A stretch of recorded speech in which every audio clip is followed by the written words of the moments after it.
Mais dans ce chapitre 3 de Actes des Apôtres, nous voyons un autre Pierre.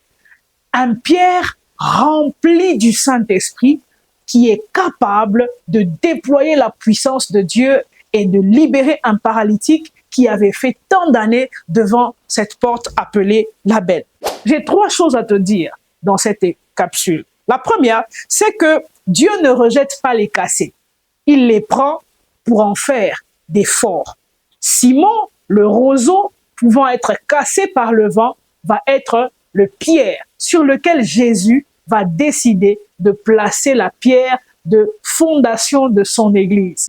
Bienvenue sur notre plateforme d'enseignement, d'études bibliques, de motivation chrétienne et de partage d'expériences Rise in Christ, qui veut tout simplement dire s'élever en Christ, grandir en Christ, ressusciter en Christ. Nous sommes toujours dans les actes des apôtres. J'aime dire que les actes des apôtres n'auraient pas dû être la nomenclature. On aurait dû dire les actes du Saint-Esprit par les apôtres.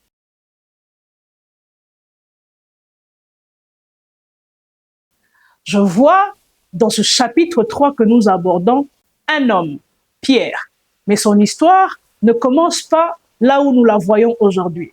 Pierre a commencé son parcours avec Jésus comme Céphas, Simon, le roseau, l'instable.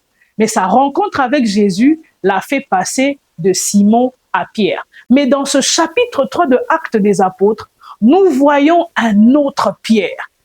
Un Pierre rempli du Saint-Esprit qui est capable de déployer la puissance de Dieu et de libérer un paralytique qui avait fait tant d'années devant cette porte appelée la Belle.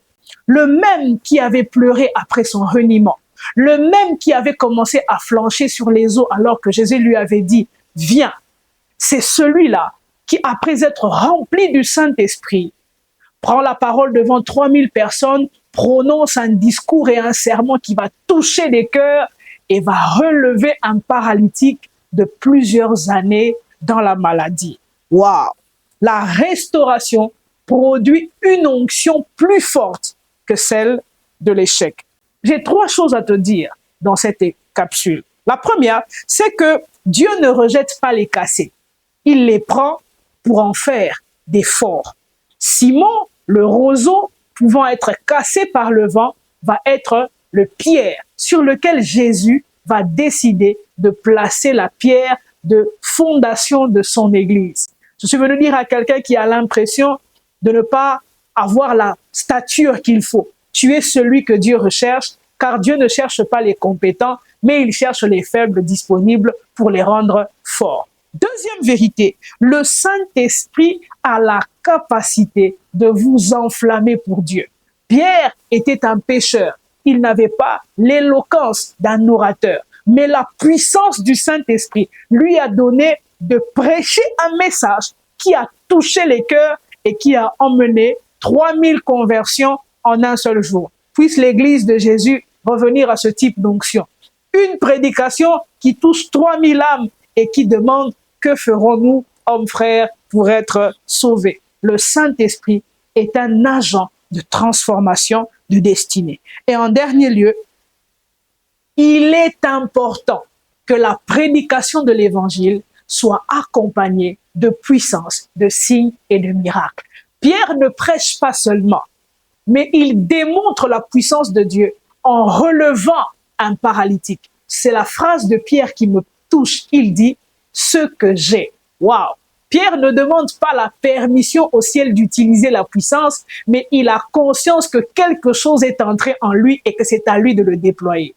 Je suis venu dire à quelqu'un ce matin ou ce soir, le Saint-Esprit veut faire de toi un agent mobile de réveil à travers la prédication de l'Évangile, mais aussi à travers la démonstration d'esprit et de puissance. Tu peux le faire. Pierre, tu peux le faire. Je m'adresse à quelqu'un. Pierre, tu peux le faire. Ne t'appuie pas sur tes échecs du passé, mais appuie-toi sur la force agissante de l'Esprit qui est dorénavant à tes côtés et en toi pour t'accompagner dans cette mission. Ton plus grand échec peut devenir la plateforme de ton plus grand succès. Reviens à l'intimité avec l'Esprit et laisse Dieu faire de toi une voix publique pour sa gloire. Sois béni. Bienvenue sur notre plateforme d'enseignement, d'études bibliques, de motivation chrétienne et de partage d'expériences Rise in Christ, qui veut tout simplement dire s'élever en Christ, grandir en Christ, ressusciter en Christ.